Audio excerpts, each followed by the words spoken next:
Birlashgan Arab Amirliklarida tenderlar nega deyarli korrupsiyasiz o'tadi bilasizmi? Sababi oddiy.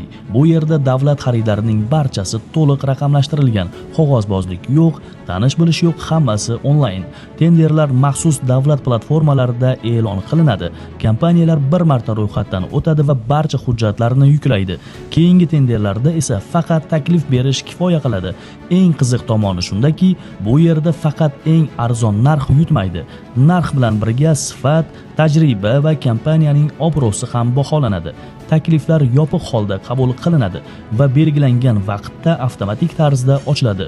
Bu esa inson omilini butunlay yo'q qiladi. G'olib kompaniya ochiq e'lon qilinadi. Shartnoma bajarilishi esa doimiy nazorat ostida bo'ladi. Shu sababli Birlashgan Arab Amirliklarida davlat eng ishonchli va barqaror mijoz hisoblanadi.